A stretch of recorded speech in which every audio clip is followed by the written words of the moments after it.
Talk is cheap, show me the code. 닥치고 코드나 보여주라는 말인데요. 리눅스를 창시한 리누스 토발즈가 한 말입니다. 개발자들의 세계에서는 이렇게 말만 하기보다는 코드로 구현할 수 있어야 진정한 개발자다라는 느낌이 있습니다. JDD, 주동아리 주도 개발이라고 입으로 말로만 개발하는 사람을 비꼬는 방법론이 괜히 있는 게 아니죠. 우리가 이렇게 생각하는 데는 이유가 있습니다. 애초에 우리가 처음 프로그래밍을 배울 때도 이렇게 코드를 따라치면서 배우잖아요. 실제로 이렇게 작성한 코드가 소프트웨어 그 자체고요. 그래서 많은 분들이 이 코드를 통한 구현이 굉장히 중요하다고 생각을 합니다. 뿐만 아니라 많은 소프트웨어의 거장들, 뭐 파이썬을 창시한 분이나 뭐 스위프트를 창시한 분께서도 일단 만들면서 배우라고 말들을 하죠. Cover to cover and study and memorize and recite and flashcard and go build something. Like go solve a problem. Go build the thing that you want to exist. Go build an app. Go. 그렇지만 저는 이번에도 통념에 반대되는 말을 하려 합니다. 오늘 영상으로는 이 만들면서 배운다는 말에 있는 함정을 말씀드리려 합니다. 먼저 어떤 걸 배울 때 이렇게 만들면서 배운다는 게 뭘 의미하는지를 먼저 생각해보죠. 어떤 걸 이렇게 직접 부딪히면서 배워나가는 과정을 바텀업이라고 합니다. 밑에서부터 시작해서 위로 올라가는 상향식이죠. 이에 반대되는 방식이 탑다운 하향식 방식이고요. 이 두 가지를 간단히 비교하면은 바텀업은 실질적인 이해, 실습을 통해서 무언가를 빠르게 배워나간다는 장점은 있지만 전체적인 체계를 알긴 어렵습니다. 무작정 들이박으면서 전체를 본다는 건 사실 어려운 일이죠. 이와 반대로 탑다운 방식으로 무언가를 배운다는 거는 어떤 걸 이론적으로 체계적으로 배울 수 있다는 장점이 있습니다. 그 대신에 여러분들이 대학생 때 공부할 때 느끼셨던 것처럼 되게 재미가 없고 흥미를 잃기 쉽습니다. 물론 내가 이렇게 공부를 한다고 해도 내가 제대로 이해한 것 같지가 않고요. 이 두 가지 방식 중 어떤 게 더 잘 맞냐는 사람들마다 물론 다르겠지만 이 소프트웨어 분야에선 유난히 아까 말씀드린 바텀업 과정을 굉장히 강조합니다. 그 이유가 뭘까요? 그 이유는 앞선 바텀업 방식 그 자체의 특징도 있지만 여기에 소프트웨어 특징이 더 더해져서 그렇다고 저는 생각을 하는데요. 그건 바로 1번 낮은 진입장벽, 2번 빠른 피드백입니다. 먼저 1번 낮은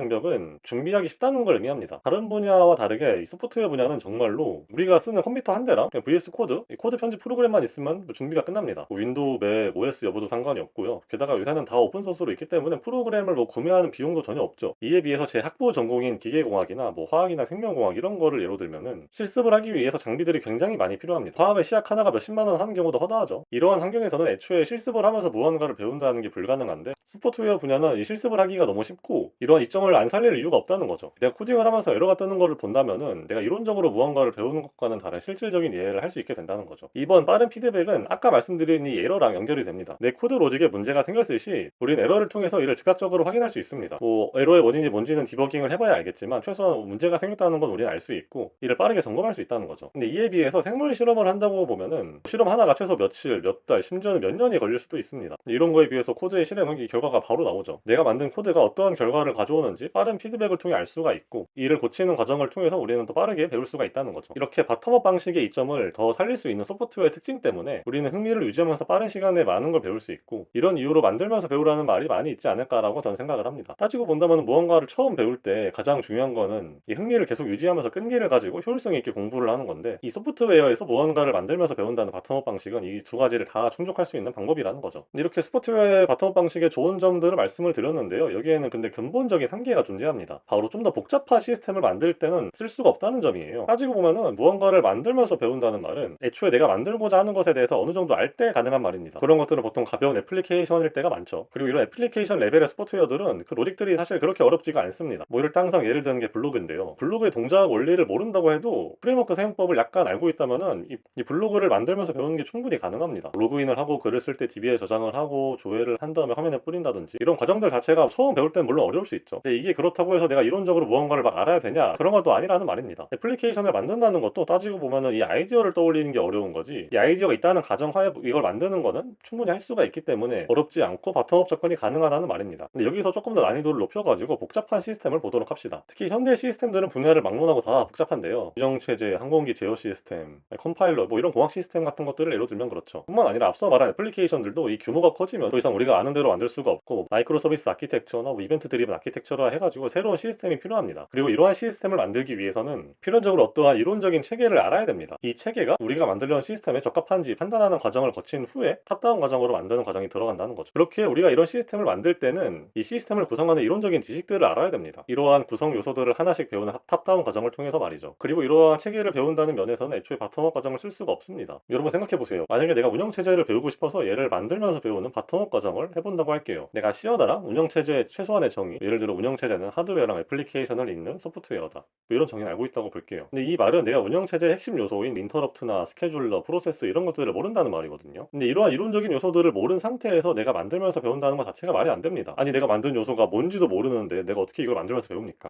이러한 이론적인 지식이 없는 상태에서는 백날 내가 리눅스 코드를 본다고 해도 이게 절대 이해가 될 리가 없습니다. 제가 장담합니다. 그래서 이러한 체계는 결국에 탑다운 과정을 통해서 배워나가는 과정이 필요합니다. 재미없는 이 체계들을 하나씩 깨달아가는 과정이 필요하다는 거죠. 대신 이렇게 우리가 이 지루한 과정을 통해 깨닫게 된 지식이 있으면은 이후에 우리의 바텀업 과정에 다시 활용할 수가 있습니다. 그리고 이렇게 만들면서 하는 과정을 통해서 이 지식들에 대해서 더 체계적인 실질적인 이해를 할 수 있게 된다는 거죠. 따지고 보면은 앞서 말한 블로그를 만드는 것도 내가 최소한 그래도 프로그래밍 언어나 프레임워크의 사용법은 어느 정도 알고 있다는 게 가정이 돼야 됩니다. 내가 if 포문도 모르는 상태에서 블로그를 만드는 건 좀 어렵겠죠. 운영체제를 만드는 것도 마찬가지입니다. 내가 운영체제를 지루하지만 그래도 세네 달을 공부해가지고 어느 정도 요소들을 깨달았어요. 그렇지만 여전히 뭔가 부족하고 이해가 안 되는 느낌이 분명히 있을 겁니다. 이때 이 운영체제 스케줄러 부분을 예를 들어서 시연을 통해서 구현한 연습을 해본다면 확실히 내가 몰랐던 부분에 대해서도 다시 이해를 할 수 있게 되고 부족했던 개념들을 실질적으로 이해할 수 있게 됩니다. 그리고 이러한 과정을 통해서 점차 더 복잡한 시스템도 내가 설계를 하고 또 만들어갈 수 있게 되는 거죠. 그래서 결론은 간단합니다. 소프트웨어에서 바텀업이 중요하다고 말들을 많이 하지만 바텀업이 전부가 아닙니다. 복잡한 무언가를 만들기 위해서는 설계 과정이 필요하고 이 설계 과정을 말을 하기 위해서는 내가 이론적으로 무언가를 아는 게 선행이 되어야 되고 이런 것들은 탑다운 과정을 통해서 깨달을 수밖에 없습니다. 그리고 이 바텀업과 탑다운 이렇게 두 가지를 다 활용할 수 있어야지 내가 새로운 거를 배우고 또 만들면서 나아갈 수 있습니다. 앞서 말한 소프트웨어 과정들도 따지고 보면은 무언가를 만들기 위해 이미 그런 이론적으로 알고 있던 것들이 꽤나 많았을 겁니다. 그러한 도구들을 통해서 무언가를 만들고 그 과정을 통해서 더 깨닫게 되고 이런 과정을 반복했던 거죠. 사실 이분들이 다